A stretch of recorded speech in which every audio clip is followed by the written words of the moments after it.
اور وہ دکھ دینے والے کو تباہ کر دیتا ہے۔ اسی طرح ہماری جماعت خدا تعالیٰ کی حمایت میں ہے، اور دکھ اٹھانے سے ایمان قوی ہو جاتا ہے، اور صبر جیسی کوئی شے نہیں ہے۔ آج کے لیے حسیب کے حوالے سے میں نے دو مضمون منتخب کیے تھے، لیکن بہرحال کچھ نہ کچھ ملتے جلتے ہیں آپس میں۔ ایک تو یہی ہے جو بیان ہو گیا، جو مومنوں کی ایمانی حالت کی تصویر کشی کرتا ہے اور بتاتا ہے کہ ثابت قدم اور صابر مومنین کے لیے مخالفین کی مخالفت انہیں اللہ تعالیٰ کا قرب دلانے کا باعث بنتی ہے، اور انہیں حسبنا اللہ کا ادراک دلاتی ہے۔ دوسری آیت جو میں بیان کرنے لگا ہوں، آیات بلکہ دو ہیں، یہ انبیاء اور ان کی جماعت کا کیا مقصد ہے اس کے بارے میں بتاتی ہیں کہ جو پیغام نبی پر اترا ہے اسے کھول کر دنیا تک پہنچا دو، اور یہی تمہارا کام ہے۔ اس کا حساب لینا کہ مانتے ہیں کہ نہیں مانتے، اور نہیں مانتے تو کیا سلوک کرنا ہے، یہ خدا تعالیٰ کا کام ہے۔ اور خدا تعالیٰ حساب لینے میں تیز ہے۔ یہ مضمون بھی سورہ رات کی ان آیات میں بیان ہوا ہے۔ اللہ تعالیٰ فرماتا ہے وَإِمَّا نُرِيَنَّكَ بَعْضَ الَّذِي نَعِدُهُمْ أَوْ نَتَوَفَّيَنَّكَ فَإِنَّمَا عَلَيْكَ الْبَلَاغُ وَعَلَيْنَا الْحِسَابُ أَوَلَمْ يَرَوْا أَنَّا نَأْتِي الْأَرْضَ نَنْقُصُهَا مِنْ أَطْرَافِهَا وَاللَّهُ يَحْكُمُ لَا مُعَقِّبَ لِحُكْمِهِ وَهُوَ سَرِيعُ الْحِسَابِ۔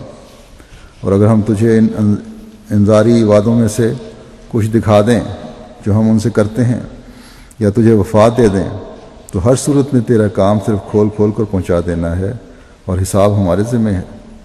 کیا انہوں نے غور نہیں کیا کہ یقیناً ہم زمین کو اس کے کناروں سے گھٹائے چلے آ رہے ہیں، اور اللہ ہی فیصلہ کرتا ہے، اس کے فیصلہ کو ٹالنے والا کوئی نہیں، اور وہ حساب لینے میں بہت تیز ہے۔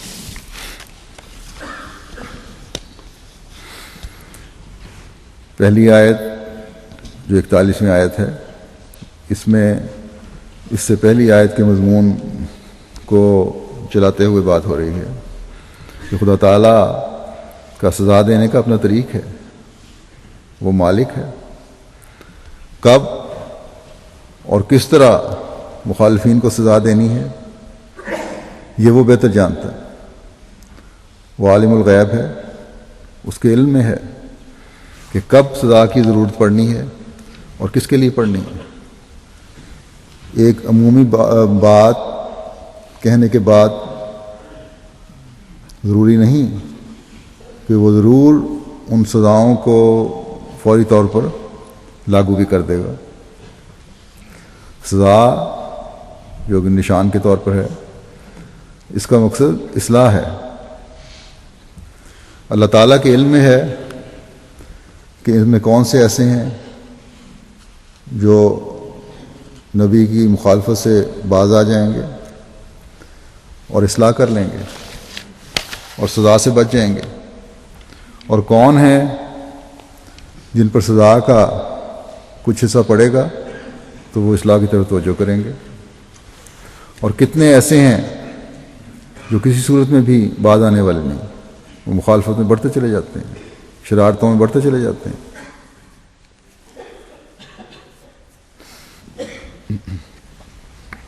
ان پر سزا وارد ہوتی ہے۔ پھر بس اللہ تعالیٰ نے فرمایا کہ کچھ انذاری وعدے جو تیرے ذریعے کیے گئے ہیں اے نبی، بعض لوگوں کے عملوں کی وجہ سے تو وہ فوری دکھا دیں گے، زندگی میں نظر آ جائیں گے، اور بعض ہو سکتا ہے کہ اے نبی تیری وفات کے بعد پورے ہوں۔ بدر کی جنگ میں ہی دیکھ لیں، حضرت صلی اللہ علیہ وسلم نے جہاں جہاں نشان لگائے تھے کہ یہ ابو جہل کی، عتبہ کی، شیبہ کی لاشیں یہاں پڑی ہوئی ہیں، اللہ تعالیٰ کے علم میں تھا کہ انہوں نے ایمان نہیں لانا، اس لیے وہ عین آپ کی پیشگوئی کے مطابق وہیں قتل کیے گئے اور ان کی موت ٹل نہیں سکی۔ اور بہت سے ایسے تھے جنہوں نے ایمان لے آنا تھا اللہ تعالیٰ کے علم کے مطابق، جیسے ابو سفیان ہیں، اکرمہ ہیں، یہ ایسے لوگ تھے جو جنگوں میں شریک بھی ہوئے، اسلام کے خلاف جنگوں میں، اور اس کے باوجود بچتے رہے، آخرکار ایمان لے آئے اور پھر اسلام کی خاطر لڑے۔ بس فرمایا کہ اصل کام نبی اور اس کی جماعت کا تبلیغ کرنا ہے، سزا اصل مقصود نہیں ہے کسی قوم کو سزا دینا۔ اصل مقصود ایک خدا کا عبادت گزار بنانا ہے۔ بس جو حد سے بڑھے ہوئے ہیں ان کے بارے میں بھی انذاری پیشگوئیاں پوری ہوں گی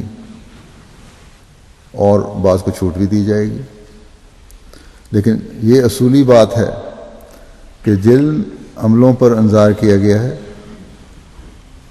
وہ نبی کی زندگی میں موجود لوگ کریں یا بعد میں کریں، ان پر پکڑ ہوگی اگر اصلاح نہیں کرتے۔ اور کس طرح پکڑ ہوگی؟ جہاں ہوگی کہ اگلے جہان یہ اللہ تعالیٰ بہتر جانتا ہے، اور یہ بھی اللہ تعالیٰ بہتر جانتا ہے کہ کیا چیز فائدہ مند ہے، کس طرح کی اصلاح ضروری ہے، فوری پکڑ ضروری ہے یا چھوٹ دینا ضروری ہے۔ بس اللہ تعالیٰ فرماتا ہے کہ حساب لینا ہمارے ذمہ ہے۔ اعتراض کرنے والے اگر یہ اعتراض کرتے ہیں کہ یہ پیشگوئی پوری نہیں ہوئی، وہ پیشگوئی پوری نہیں ہوئی، تو اللہ تعالیٰ کے حضور پیش ہونے پر سب واضح ہو جائے گا جب خدا تعالیٰ حساب لے گا۔ آج حضرت مسیح موعود علیہ الصلوۃ والسلام کے مخالفین بھی یہی اعتراض کرتے ہیں، تو یہی جواب ان کو بھی ہے۔ بلکہ حضرت مسیح موعود علیہ الصلوۃ والسلام نے تو واضح طور پر لکھا ہے کہ بعض باتیں نبی کی زندگی کے بعد پوری ہوتی ہیں جو اللہ تعالیٰ نبی کی جماعت کے ذریعے پورا کروانا چاہتا ہے، اور احمدی اس بات پر گواہ ہیں کہ یہ بہت ساری پیشگوئیاں جو ہیں پوری ہو رہی ہیں، اور ہر نیا دن حضرت مسیح موعود علیہ الصلوۃ والسلام کی صداقت کو ظاہر کرتے ہوئے طلوع ہوتا ہے۔ پھر اگلی آیت میں اللہ تعالیٰ فرماتا ہے کہ مخالفین اعتراض کرتے رہتے ہیں کہ یہ بات پوری نہیں ہوئی اور وہ بات پوری نہیں ہوئی۔ اللہ تعالیٰ نے فرمایا کہ ان مخالفین کو نظر نہیں آتا کہ کس طرح ہم زمین کناروں سے گٹاتے چلے آ رہے ہیں۔